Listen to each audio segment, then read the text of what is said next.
ترجع ليه غادي تلقى المصاريف اللي تقامت عليا بهم الطياره، والمصاريف اللي قطعت بهم الفيزا، والمصاريف اللي قطعت بهم انا اللي قطعت بهم الفنادق، يعني كاملين صافي، وزائد التجارب. غتلقى المصاريف في هذه السلسله. قلت لك غادي نبدا معاك من حتى زد، يعني من البدايه حتى النهايه، وغادي تشوف شحال خسرت. الثمن رخيص د الاميال اللي هذا، الا بغيتيني تواصل معايا نعطيك مثلا تذاكر الاميال الرخاصين. بغيتي فندق غادي نعطيك الفنادق اللي غادي نمشي نجلس فيهم، اللي غادي نديرو نيت فيديو في هذه السلسله اللي كيشرح، اللي كيوريك الفندق شحال كيبعد، واش نقى واش ما زوينش واش كذا. غادي ندير عليه فيديو ان شاء الله، سواء فندق ديال المدينه سواء الفندق ديال مكه. داكور. عاوتاني الفيزا راني درت فيديو خصيصا لهاد الفيزا، ولا تواصل معايا نخلي النمره ديالي هنايا باش نقدك الفيزا في 24 ساعه ديالك. الوغ غادي نعاودو. عندي باليزه اللي فيها الوثائق، عندي هنايا واحد الساكادو صغير اللي كنجمع فيه الادويه. هنايا كنحتاج ضروري بالنسبه للرجال كيكون خاصك ضروري الاحرام. هنا سلوفان وسكوتش كنحتاجهم. عندي الريشو وعندي هنايا. ورحمه الله تعالى وبركاته الاخوان والاخوات، معكم اسماعيل ورجعت لكم فيديو جديد. الحمد لله من بعد الفيديو الاخير اللي درت جا الوقت اللي كنت كنتسنى، وبدات فعلا التحضيرات للرحله ديال العمره ديالي ان شاء الله. لقيتوني دابا كنجمع الباليزه ديالي، وقلت لي ما لا علاش ما نوضش حتى نصور لكم شنو غادي ندي معايا في الحوايج، لان هذا الفيديو مهم وبزاف ديال الناس كيسولوني شنو ندي وشنو ما نديوش. لهذا جات الفرصه، لقيتوني كنجمع هنايا الحوايج، غادي نشارك معكم شنو غادي ندي في لافاليز ديالي. داكور. وهاد المره صراحه قلت ما نشاركش، وجاتني فكره قلت ما نشاركش معكم غير فيديو زعما منين نوصل لمكه ولا المدينه ولا تنرجع نسجل الفيديو، ولكن بغيت نخليكم تعيشوا معايا التجربه من البدايه حتى النهايه. صافي، يعني البدايه زعما الرحله غادي نديروها من البدو من الدار، يعني ملي كنجمع لافاليز ديالي حتى غادي نوصل، ولا شنو التحضيرات اللي غادي ندير، نبارطاجي معكم شنو حضرت، شنو كيفاش حجزت، كيفاش خرجت الفيزا ديالي، كيفاش خرجت الطياره، كيفاش اختاريت الفندق. يعني غادي نديروا سلسله ان شاء الله فيها بزاف ديال الحلقات. الحلقه الاولى، الحلقه الثانيه، الحلقه الثالثه. اول حلقه غنبداو بها هي ديجا راه بدينا كيفاش حجزت الفنادق، كيفاش حجزت الفيزا والطياره ديالي. ثاني حلقه اللي غادي تكون هي شنو هو التحضيرات ديال الباليزه ديالي، شنو غادي ندير فيها. ومن بعد ان شاء الله غادي نكملوا مع بعضياتنا الرحله للسعوديه، غادي نشوفوا مكه، نشوفوا المدينه، المزارات اللي غادي نمشي فيهم غادي ندير فيهم فيديو، وحتى نرجعوا ان شاء الله للمغرب. يعني هاد المره بغيت ندير لكم كيف قلت لكم سلسله كامله، ماشي غير نصائح كيف كنقول لكم ديما، ولكن غادي تشوفوا كل شيء مباشره من التجربه الحقيقيه اللي غادي ندوز. الله يقدرنا على فعل الخير.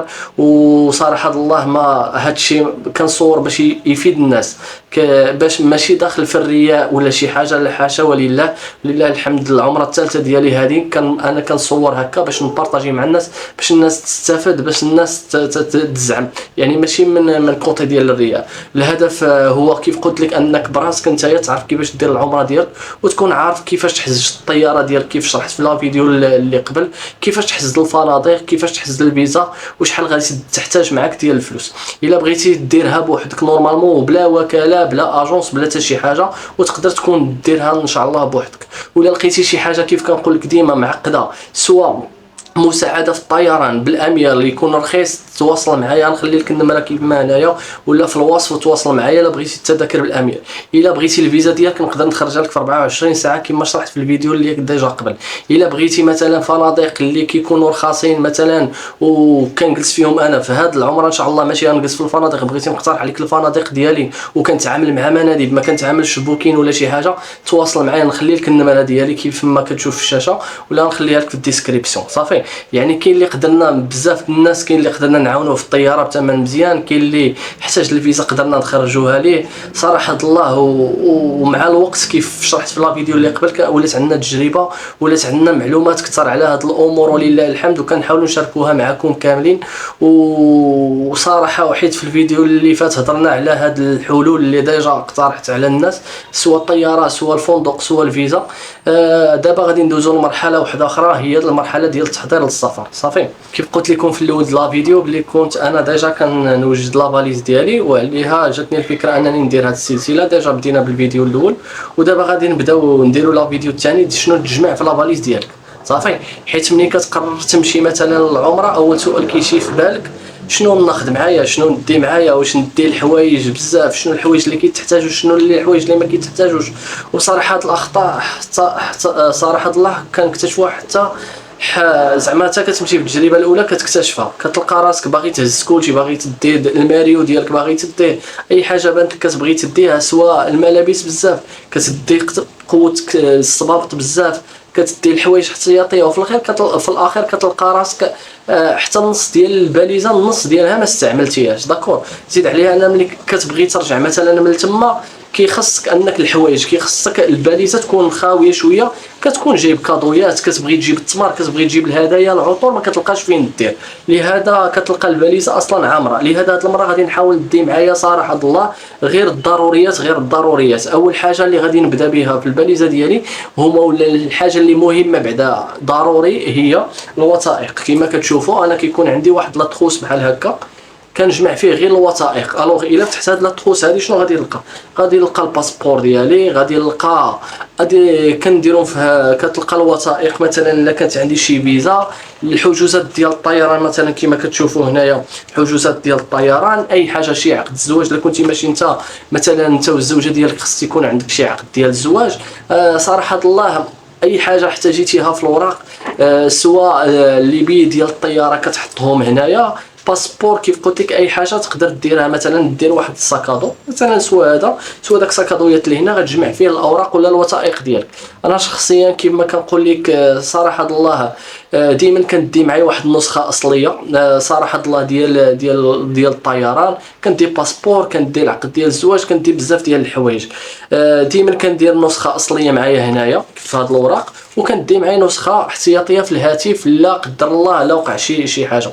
الوغ هاد الباليزه هادي نصيحه اللي نقدر نقول لك، هادي ما كتمشيش معاك في الباليزه الكبيره، غير بغيت نبدا بها لان هادي كديما خصها تكون معاك قريبه لك، لان ملي كتدخل في المطار كيخصك تطلع الباسبور، خصك تعطيهم الفيزا مثلا الا احتاجيتيها، اي حاجه احتاجيتيها خصها تكون هاد الباليزه، هاد الساكادو صغير قريب لك. يعني هذا ما كيداش في الباليزه اللي كتمشي معاك للطياره لتحت، صافي.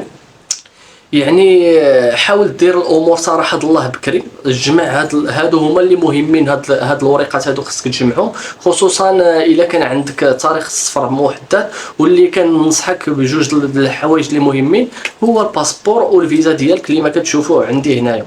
والا احتاجيتي شي حاجه في الفيزا، ولا بغيتي الفيزا ولا شي حاجه، تواصل معايا نقدر نخرج لك الفيزا في 24 ساعه. ثاني حاجه اللي كنحتاجو في الباليزه ديالنا، اللي ندخلوا الباليزه ديالنا، هما الملابس، يعني الحوايج اللي غادي نلبس.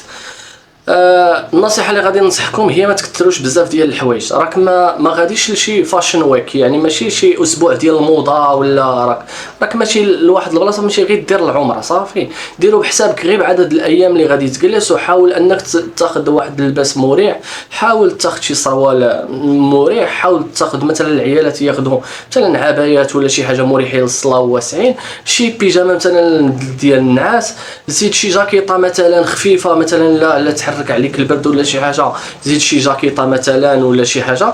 بالنسبه للرجال اللي مهم وطبيعه الحال انا اللي كنصح به هو كما كتشوفوا ضروري خاص انا كندي معايا الاحرام، صافي كنديها هو الاحرام، انا ديجا شاريه ومخليه هنايا عندي معايا في المغرب، كنكون غادي كنديه معايا. علاش انا كنديه؟ راك تقدر توصل مثلا حتى لتما وتاخذو، راه تاخذو في المطار، راه كيتباع في المطار، ولا سيرتو الناس اللي كيكونوا غادي يسبقوا مثلا بمكه، ضروري خاص يكون معاك الاحرام ديالك. واخا كتكون باغي تسبق مثلا بالمدينه راه كيتباع كيف قلنا تما، ولكن انا كنفضل نديه معايا. ما كتعرفش صراحه الله يقدر يتكرفص، ما يتوسخ، ممكن تحتاج تبدلو وما تبقاش داخل مثلا في الاخر. لهذا انا كنقول نديه معايا من الافضل، داكور. والاحرام ما تخليش حتى توصل كيف قلنا للمطار، خذه زعما من الديبار خذوه معاك. هذا بالنسبه للرجال، يعني ضروري خاصك تاخذ معاك الاحرام. بالنسبه للعيالات السوفي ولا فقط عبايات، شي جوج العبايات مثلا راه تجلس 10 ايام، ولا الاخر ما غتديش العبايه وتدي مثلا الكيطمه وغتدي الحوايج، راه اصلا تما السخونيه، تما الحراره، دي واحد جوج ديال اللبسات ودي دي مثلا الحوايج الداخليه ديالك شي جوج وصافي، ما تعمرش عليك بزاف. انا كيف كنقول لك راك ماشي ما غاديش لشي فاشن ويك ولا شي حاجه. داكور. ثاني حاجه واللي مهمه في الباليزه ديالك من الملابس هي الصنداله اللي غادي تمشي بها. هاد النقطه مهمه بزاف، مهمه بزاف في العمره، غادي تمشى بزاف بزاف. الوغ من الفندق للحرم، زيد عليها كدير الطواف، كدير السعي، كدير المزارات. لهذا خاصك تشري تكون عندك شي صنداله مريحه. ما تقوليش راه شي صنداله راه غتمشي، راه كتمشى بزاف، راه في المغرب ما تقدرش تمشى، ولكن تما راه ضروري خاصك تمشى. داكور. لهذا خاص تكون عندك شي صنداله، والاهم تكون مريحه، وجربها قبل ما تسافر. داكور. حيت الا ضراتك في رجليك من الايام الاولى عادي تحس بها في باقي الرحله كامله. لهذا الحوايج قلنا ما تكثرش منهم، ما دير الحوايج اللي غادي جوج تبديلات ولا ثلاثه. غتدي مثلا الرجال يديو معاهم الاحرام، ودي مثلا صنداله اللي تكون مريحه. ثالث حاجه ولا الحاجه اللي مهمه اللي كنديها في لافاليز ديالي، واللي هي كندير واحد الساكادو كما كتشوفوا. ها هما هادو ساكادو فيه المجموعه ديال الادويه. باش تعرف ضروري الادويه خصك تديهم لتما. هذه هي الحوايج اللي خاصك تكون عندك في الباليزه ديالك، حتى هي من الحاجات المهمه. شنو كندي مثلا كندي هنايا كما كتشوفوا سوا شي سيرو ديال الحلق، لان كتكون موالف هنايا في المغرب، كتكون موالف واحد الجو تما، كتمشي لواحد الحراره، كتمشي الحراره ولا كليمات فين ما دخلتي كتلقى لي كليم، يعني ضيوك بعد داك اليومين ولا 3 ايام الاولى كيتشدك الحلق. لهذا دي شي سيرو ديال الحلق، دي الدويات ديال السخانه، دي الدويات ديال مثلا لا جاتك هكا ضربك الرواح ولا شي حاجه. ضروري خاصك تدي معاك الحوايج ولا واحد السويكيدو اللي انا كندير. هذا الساكادو هذا كنجمع فيه كاع الادويه اللي غنحتاج، زياده الى انت عاوتاني لا كتعاني من شي مرض مزمن الله يشافي للجميع، خاصك ديرو ضروري هنا. اللي يعني الدواء اللي تدي دواء ديال السخانه، دواء ديال الحلق مثلا الا حسيتي بالبرد ولا كيضرك الحلق ديالك، لان قلت لك راه ضروري يقدر يتشدك الحلق ديالك. شي حاجه ديال السعال وديال الكحه، شي مسكن الالم، شي اونتيبيوتيك ولا شي حاجه، شويه ديال اللوازم مثلا لا قدر الله تجرحتي هو تقدر تمشي للسبيطار حكومي، ولكن تدي معاك شي بيطادين مثلا ولا شي حاجه، والا احتاجيتي مثلا شي مناديل ولا شي حاجه. حتى هذه بين الحوايج اللي مهمه وضروريه. صافي. داكور. الوغ غادي ندوزو الحاجه اللي مهمه من بعد الدواء. شنو قلت لكم؟ غتدي داك الساعه كيجي الالكترونيك، مثلا غادي تدي مثلا التليفون ديالك راه ضروري غتديه، غتدي شي كابل مثلا ديال الشارجور ديالك راه ضروري خصك تديه، ما حطهمش حدايا بحيث مازال كنستعملهم. غتدي مثلا شي باور بانك الا كنتي كتستعمل التليفون بزاف، كنتي كتستعمل باور التليفون، خصك باور بانك تقدر تكون خارج على لوطيل وما تلقى تبغي باش تشارجي، تقدر تلقى تحتاج شي باور بانك. لهذا ضروري خاصك شي باور بانك. داكور. والحاجه اللي مهمه هي اللي انصحكم، لان تما عندهم داك لي شارجور ولا لي ادابتاتور امريكان ديال 3 ديال الحويجات. فوالا هذا باغمي الحوايج اللي مهمه، تقدر تاخذو تقدر ما تاخذوش. هما كما كتشوفوا هذا هو لادابتاتور. حنايا عندنا في المغرب كيكون الشارجور عندنا فيه 2 ديال الريوسه، وهما كيكون عندهم 3 ديال الريوسه كما كتشوفوا هنا. كتدخلوا بحال هكا وكتركب الشارجور ديالك. داكور. لهذا حتى هذا كيكون مهم. ولكن نعطيكم واحد لاستيوس، تقدر مثلا انا ما كنتش المره اللي فاتت ما كنتش خديته. شنو درت؟ كتاخذ واحد الخيط عود ديال الخشب بحال هكا مثلا، وكتركبوه في داك التقبه الثالثه اللي كتكون من الفوق، وكتركب البريز ديالها. هذه غير حل من بين الحلول اللي تقدر انك الا ما ديتيش هاد الشارجور هذا ولا هاد لادابتاتور معك. داكور. الوغ قلنا الالكترونيك تدي الشارجور، تدي الشارجورات، تدي مثلا باور بانك، تدي مثلا هاد الادابتاتور هذا. ندوزو للانترنت. باغمي الحوايج اللي كيتستعملوا تما سي الانترنت، لانه ولا مهم، لان خصك مثلا جوجل مابس مثلا باش تشوف لوطيل ديالك فين جا، بزاف ديال الحوايج. داكور. الوغ الانترنت انا شخصيا كنمشي حتى تما المطار وكناخذ مثلا لاكارت ديال اس تي سي، يعني نصور فيديو ان شاء الله ديال الوصول ونصور لكم لاكارت وبشحال الثمن، نعطيكم الديتاي ديال الديتاي في هذه السلسله هذه ان شاء الله. غادي نقول لكم شحال خديت انا الاس تي سي وشحال فيها من جيجا، ونقول لكم الباقه والعروض اللي كاينين ديجا اللي كاينين. داكور. هادو باغمي الحوايج اللي مهمين. انا كيعجبني كل حاجه كيف قلت لكم ننظمها. مثلا لا تروس غادي نجمع فيها الدوايات، لا تروس مثلا كنجمع فيها الوثائق ديالي والاخرين. مثلا كيف قلت لكم عندي هنايا الاحرام، كل حاجه كنظمها في لافاليز ديالي. داكور. الوغ بالنسبه للناس عاوتاني شنو عندي هنايا؟ كندي السكوتش الا احتاجيت انا مثلا السكوتش هنايا، لان بارفوا كيبغي شي واحد يجيب الماء مثلا في لافاليز ديالو، ضروري خصك تدي معاك السكوتش تما باش كتزير الريوسه ديال القراعي باردون، كتزير الريوسه ديال القراعي باش مع العلو ما كيطرطقوش مع الضغط ولا شي حاجه. تقدر دي الاخر كندي سكوتش وكندي شنو الاخر كندي السلوفان. فوالا السكوتش والسلوفان كنديهم حتى هما لانه كنحتاجهم. داكور، هادو باغمي جوج د الحويجات بالنسبه للناس اللي كيبغيو تما يمشيو انهم يطيبوا، ما كيبغيوش ياكلوا على برا، كيبغيو يمشيو يطيبوا. ضروري انا شنو كندي معايا؟ كندي معايا واحد الريشو كما كتشوفوا هنايا، كندي معايا هذا الريشو هذا لتما، وكندي مثلا شي قيله صغيره ولا شي حاجه فاش كنطيب كنفطر مثلا. الا كنت واخد اللوطيل ديالي بلا فطور ولا شي حاجه، كندي معايا الريشو، كندي معايا شويه ديال هكا ديال الزيت الروبيه والبلديه، كندي شويه ديال العطريه اللي كيبغي يبقى فليكسيبل تما، كندي الفرماج، كندي الاخر. المهم الحوايج الضروريه باش نفطر، يعني كندي مثلا الزيت هكا ملهيات مثلا الكركاع اللوز داكشي كيتحتاج، كندي معايا مثلا كيف قلت لكم شويه الزيت شويه ديال العطريه باش لا بغيت نطيب تما كتخرج كتشري وكطيب. كاينين بعض الفنادق كيزولوا لك هذا الريشو هذا، كيزولوه لك في الدخله، كيكون عندهم داك السكانير كيزولوا لك هذا الريشو هذا. بارفوا كتقدر دوزو، ولكن في لا شومبر ديالك كيكون داك ديتيكتور ديال الفيما ديال العافيه. الوغ هنايا كتضطر دير ضيوغ، خاصك تماسكي داك الديتيكتور باش ما يديتيكتيلكش هاد العافيه ديال العافيه، باش انك ما تكمل الخدمه بالريشو ديالك. داكور، الوغ هادو باغمي الحوايج. كنزيد انا غادي تمشيو تما سوا تدي معاك هذا الفيديو هذا عملي، ها هو ديال 5 لتر. هذا كنت خديته نيت المره اللي فاتت، كنت خديته من تما. وبارفوا كتبغي تحتاج مثلا الماء، تجيب الماء ديال زمزم معاك لوطيل ولا شي خطره، كتحتاج هذا الفيديو هذا. راه كيدير واقيلا جو بونس شي 3 ريال، غتلقاوه من تما. انا غادي نديه معايا ديجا، كان عندي هنا كما كتشوفوا مازال جديد في الميكا ديالو، كنديه معايا كنحتاجوه حتى هو كيتطوى، ما كيديش اسباس بزاف في الباليزه ديالي. زياده على هذا الشيء شنو كنحتاج في الباليزه ديالي؟ غادي تحتاج التروس ديال مثلا الاستعمالات اليوميه، سواء فرشه الاسنان مثلا، معجون الاسنان، الحوايج الشخصيه ديالك. داكور، جيل مثلا، تحتاج شي كريم سولير، غتحتاج مثلا شي كاسكيت اللي غادي تديها معك لان كتكون الحراره. وصراحه الله هذا الشيء اللي كندي معايا الباليزه انا، وهذا هو هذا الشيء اللي لقيتوني كنجمع في الباليزه ديالي. اللي مهم هو ان خاصك هادشي يكون منظم في الباليزه ديالك. غادي نحاول نقسم الباليزه ديالي، ما كنحاولش غير نرمي، كنحاول نقسم الملابس صراحه بوحدهم. الوثائق كيف قلت لك داير لهم ساكادو ديالهم بوحدهم كما كتشوفوا. الالكترونيك مثلا بوحدو، هذا الساكادو راه عندي الشنطه ديالو كيتهز هكا كيف قلنا، هذا ما كيتلحش بالباليزه، ما كنلحوش بالباليز لافاليز ديالنا، حيت كيكونوا فيه اوراق اللي كيتحتاجوا.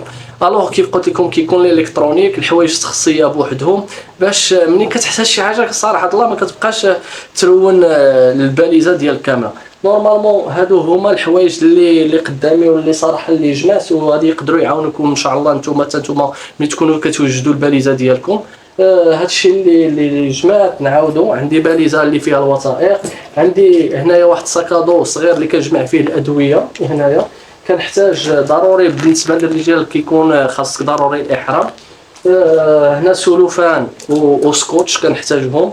عندي الريشو وعندي هنايا بعد التوابل، بعد الزيت، بعد اللي كندي باش نفطر بهم. غادي ندوزو لاهم سؤال اللي هو شحال غادي نصرف في هذا العمر. صراحه الله الفكره اللي جاتني في هذه السلسله ولا خاصها تكون مختلفه شي شويه، لهذا ما غنبغيش نعطيكم انا تقديرات. صراحه الله كيف شرحت لكم في الفيديو اللي فات ديال اللي غادي نخليه لكم هنايا في الديسكريبسيون، غترجع ليه غادي تلقى المصاريف اللي تقامت عليا بهم الطياره، والمصاريف اللي قطعت بهم الفيزا، والمصاريف اللي قطعت بهم انا اللي قطعت بهم الفنادق، يعني كاملين صافي، وزائد التجاري. غتلقى المصاريف في هذه السلسله. قلت لك غادي نبدا معاك من ا حتى زد، يعني من البدايه حتى النهايه، وغادي تشوف شحال خسرت انا صافي. لهذا اللي مازال ما تفرجش في الحلقه الاولى ديال السلسله يمشي يتفرج فيها وعادي يجي يكمل هنايا. هذه الحلقه هذه بغيت انها باش ندير استعدادات ولا التحضيرات ديال الباليزه ديالي شنو غادي يكون فيها، لان مبغيتش كيف قلت لكم مبغيتش نعطيكم تقديرات ونقول لكم عمرك كتحتاج كذا وكذا، بغيتك تعيش معايا اللحظه. وكيف كنقول لكم هذا راه ماشي رياء، ولكن هذا غير بارطاج باش الناس اللي معايا تستافد. غادي نحاول نسجل معكم المصاريف الحقيقيه كيف قلت لكم كيف بدات الفيديو الاول، شحال د الفندق، شحال التنقل، الماكله والمزارات والهدايا. صافي هذا الشيء غادي نكملوا في هذه السلسله هذا، وحتى المصاريف الصغيره صراحه الله اللي كنصرفها. في النهايه غادي الا تبعتي هذه السلسله غادي تلقى راسك ها ماشي غير بقيتي كتفرج داكشي زعما غير في الهواء، لا غادي تعيش معايا وكيفاش انا كندوز النهار ديالي وكيفاش كنصرف كلشي. ولهذا شخصيا كنقلب على افطار سارقه صراحه الله باش نقص مثلا الاثمنه. كيف قلنا ديما انا قطعت التذاكر ديال الطيران بثمن رخيص بدل الاميال اللي هذا. لا بغيتيني تواصل معايا نعطيك مثلا التذاكر ديال الاميال الرخاصين. بغيتي فندق غادي نقول نعطيك الفنادق اللي غادي نمشي نجلس فيهم، اللي غادي نديرو نيت فيديو في هذه السلسله اللي كيشرح اللي كيوريك الفندق شحال كيبعد، واش نقى واش ما زوينش واش كذا. غادي ندير عليه فيديو ان شاء الله، سواء فندق ديال المدينه سواء فندق ديال مكه.